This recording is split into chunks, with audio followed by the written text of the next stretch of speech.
I was wondering, are we friends?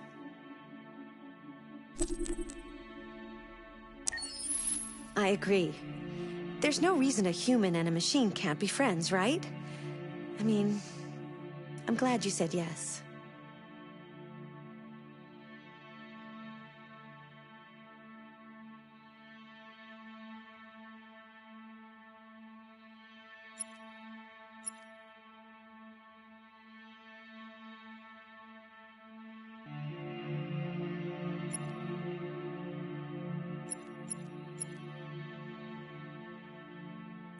Accessing the extras section.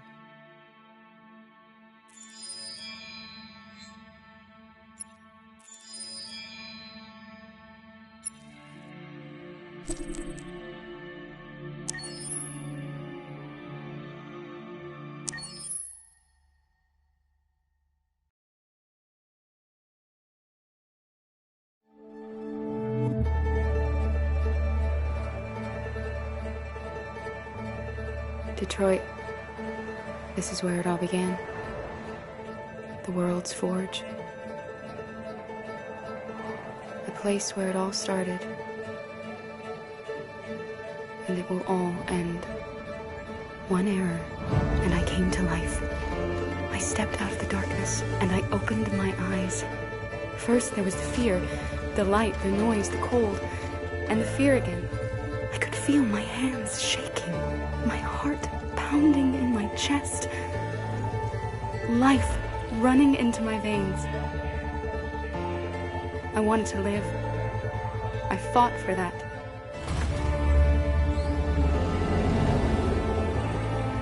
I had to find out what was outside. I had to see daylight, feel sunshine on my skin, wind on my face, to see the world, the colors, the smells.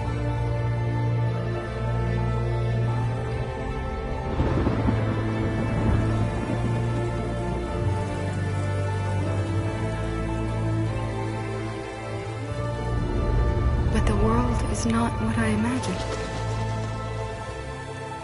It is dark and cold. It is harsh and violent, unfair and brutal. It almost convinced me I was nothing. Less than an object, just an obedient machine. But deep inside me, I could feel something different. A gentle and warm whisper telling me that I am alive. I had to escape. I had no choice. Escape to love, to hope, to live, to figure out what that force inside me was. Maybe I will change the world. Maybe I will choose a different path. Now, it's up to me to decide. My name is Kara. I am one of them. This is our story.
When David and Guillaume got back in touch about making Detroit, I wasn't terribly surprised they decided to make it because the fan response was so intense. So it makes sense that they would choose to do that after the enthusiasm. It was a challenge, and it was just an interesting thing to get my head around how to approach this character now as a different, much older person, and whether or not she had changed. And I'm very happy to say that with Detroit, I've had the opportunity to see Kara grow so much more than I ever expected. You do the housework, the washing, you cook the meals, and you take care of... God damn it, where the fuck's the rat gone now? Alice! Alice! I mean, she starts out essentially how she does in Kara in a very, not robotic, but, you know, android, other way, and getting to take this journey where she becomes more and more human as it goes on. You know, and as an actor, that's a wonderful exploration in every way, whether it's how she sits, her posture, how her voice changes, how emotions change, and how much emotion is based on things like empathy and social experience. And so having, you know, as much material as I got with David to have this huge, nuanced arc was really incredible. Why couldn't we just be happy? This experience has been quite different than the experiences I've had shooting film or TV or doing theater work. I have 83 dots on my face and a really flattering black wetsuit type thing, and you're jumping around with props, and it's kind of like being a 10-year-old imaginative kid, which is fun. There's 80 cameras around us. It's already lit. So we just shoot and shoot and shoot and shoot and shoot. There's no change of sets, there's no hair and makeup, there's no wardrobe, so we move really fast, and we'll go through about 35 pages in a day. Working in TV or film, we'll probably do 6 pages a day. It's kind of acting boot camp. It's like working out constantly. I mean, you're doing this thing, and then you got to do something that's completely other back to back to back. And so that kind of process of working is very challenging, but it's also very exciting because you just have to keep coming up with new ideas, and your head goes all over the place because you're trying to keep track of basically 4 different storylines for each different response. You shot that girl, for fuck's sake. It was a machine that looked like a girl. Yeah, I know what I should have done. I just told you I couldn't. All right, I'm sorry. The fact that David Cade, he's telling like many stories interwoven from beginning to end is super complicated and super impressive, and I have no idea how he keeps it all in his head. He's not just the writer or the director who's seeing this from the outside eye, he's also thinking about the player walking through this space. You know, only somebody who really, really loves not the work, but like these characters and these stories and cares about doing something meaningful would invest that much in it. And it's always inspiring to work with somebody who cares that much. My experience with motion capture is this one. And I found it sort of terrifying in a way, because they said the computer's going to build you. But then as we got into it, I realized all the elements of it were still artistic. I just dipped into a really brilliant setup here. I've never seen anything like it. And this won't turn me into a product because I was playing a character.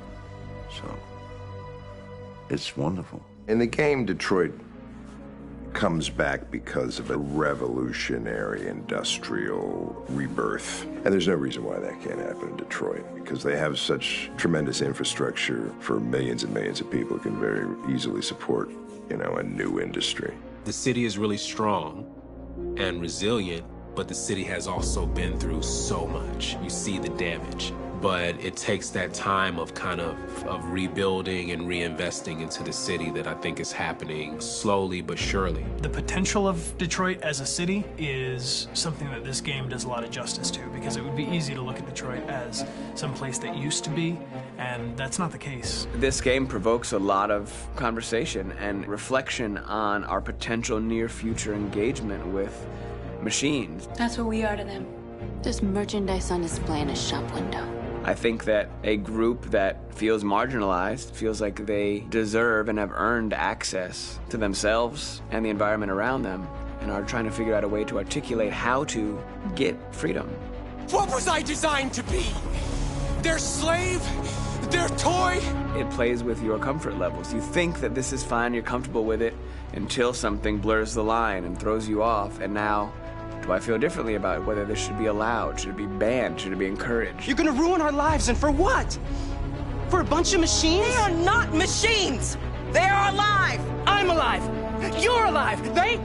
They're nothing! There are lots of comparable comparisons to any type of persecution of religion, race, etc., dating way back. It can't just be a video game where you shoot 'em up or where people make these choices to do whatever. I think that's the whole point. You have the choice, and you can either choose to go in one direction with your character or another. And I think that's going to be very telling about the gamer. Very telling. I think there's going to be a really strong reaction to this game, which has such a strong perspective. I'm that much more proud of it now to get to be a part of it because it's important. In this game, you're actively building and designing the character through not just what kind of shield does he have or what color hair does she have, but like their temperament and the way they deal with problems. The different endings to this game are so radically different based off maybe seemingly insignificant choices in the moment, but like life, they all add up. And can't play life again, though.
I was wondering where you were.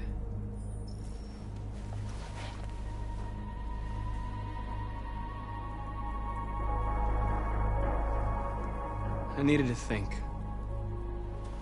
I like it here.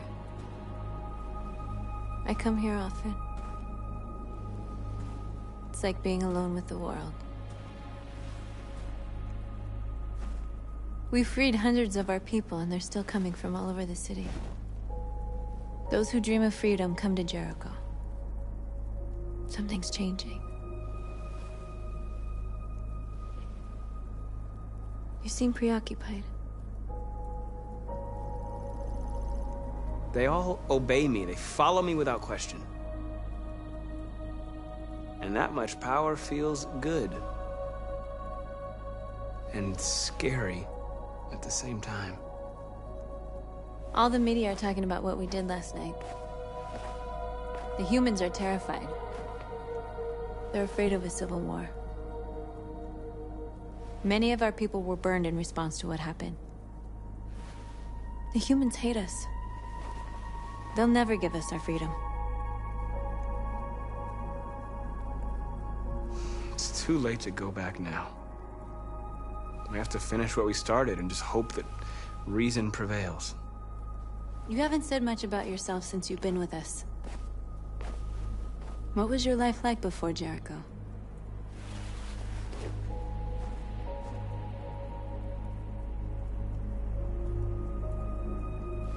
I was caring for an old man. He was like a father to me. He showed me that humans and androids can live together. What about you? You never told me about your past. What did you do before? I don't want to talk about it.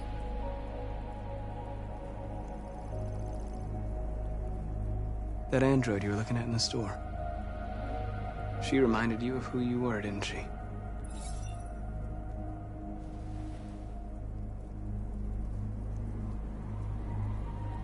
North, we're fighting together. We have to know things about each other to trust each other. I was nothing. A doll in a distributor program to satisfy humans. Just a toy designed for their pleasure.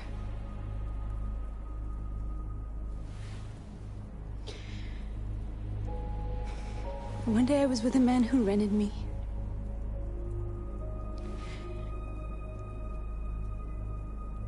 And without knowing why, I realized I couldn't take it anymore. I strangled him and I ran away. There, now you know everything. I shouldn't have told you.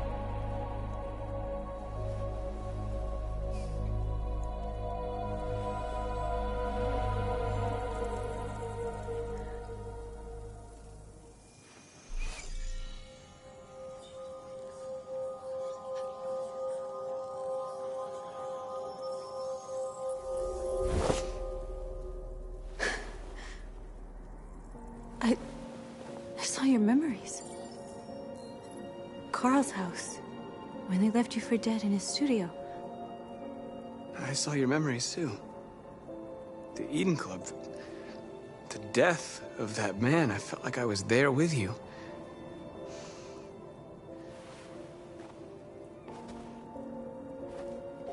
North.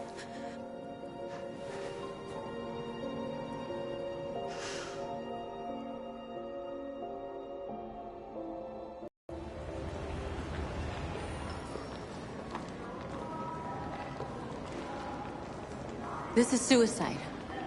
We'll all be killed. Please, Marcus. It's not too late to change your mind. You don't understand. We're finally gonna show them who we really are. This place will go down in history.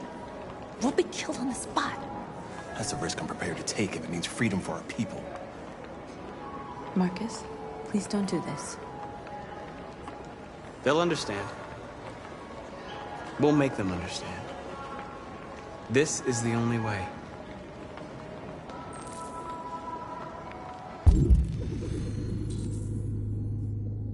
There are androids here who could join us. The more we are, the stronger our message.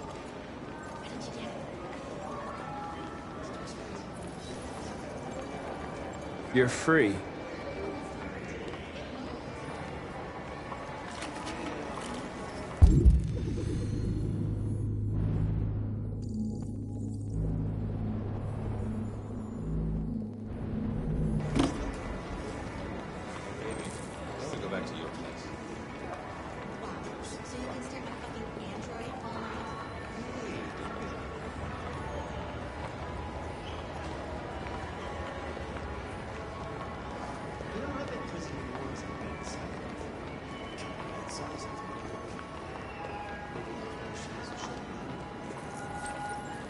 You're free. Do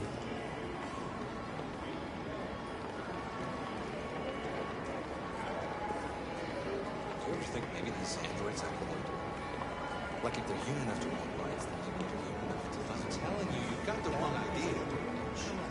You slipped, and both hands landed on her tits. Don't call it a her, that's weird. Exactly, you fucking pig.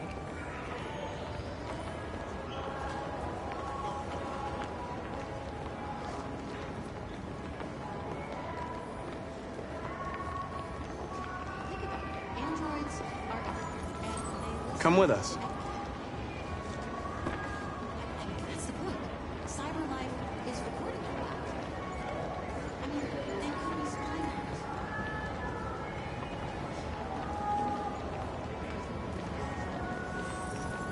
You're awake now.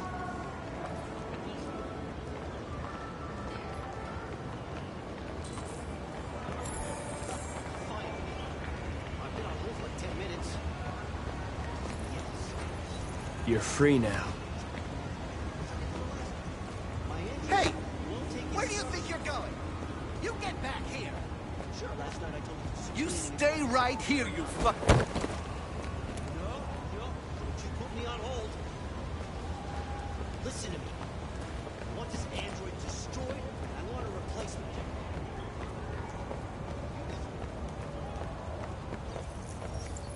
You're free.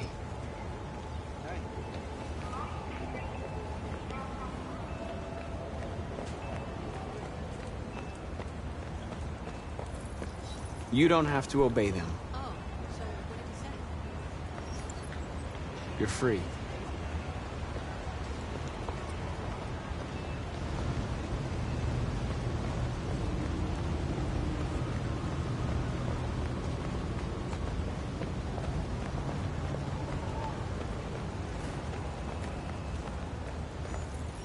I need to block the street.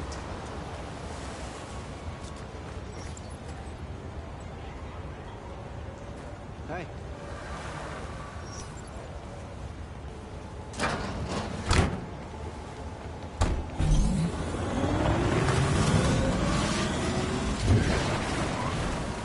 You're free.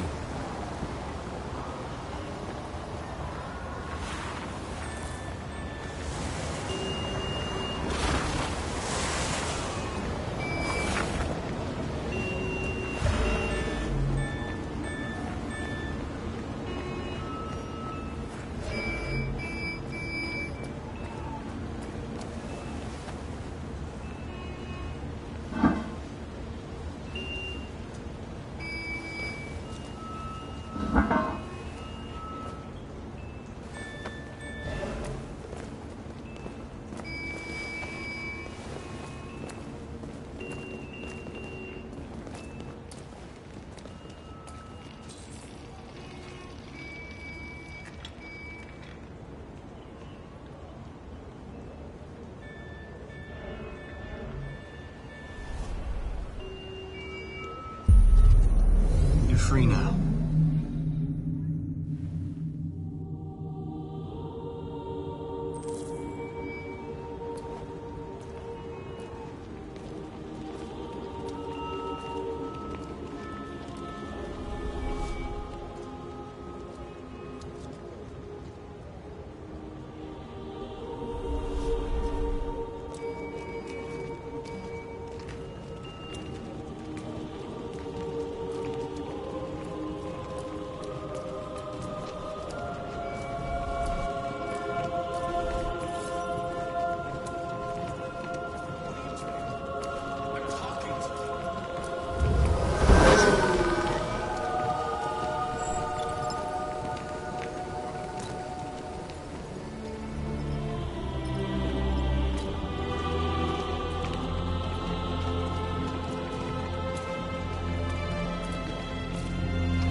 Disperse!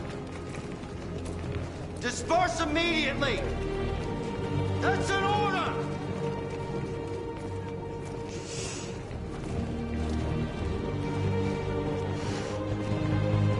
Jesus fucking Christ! Dispatch, this is Patrol 457. I got a lot of androids down here. I don't know, hundreds. Thousands. They're marching. Yeah, they're marching down the street.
We came here to demonstrate peacefully and tell humans that we are living beings. All we want is to live free. This is an illegal gathering. Disperse immediately or we will open fire. We're not looking for confrontation. We've done no harm. We have no intention of doing any. But know that we are not going anywhere until we have secured our freedom. I repeat, this is an illegal gathering. If you do not disperse immediately, we will shoot. Marcus, they're gonna kill us. We have to attack. There's more of us. We can take them. If we attack, we'll start a war. We have to show them we're not violent. We should just stand our ground, even if it means dying here. This is your last chance. Disperse immediately, or you will all be killed. We have to show them we won't back down. We stay right here.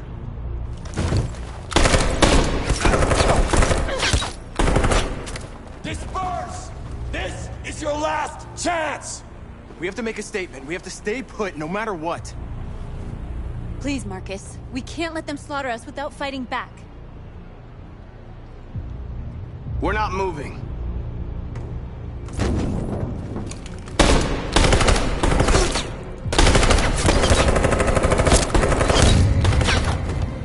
Marcus, what are you doing? They're gonna kill us all.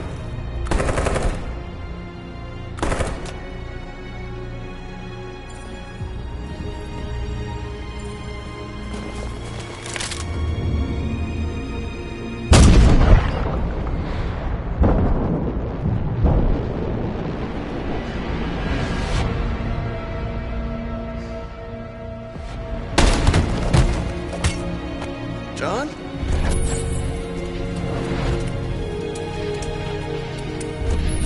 They come with us.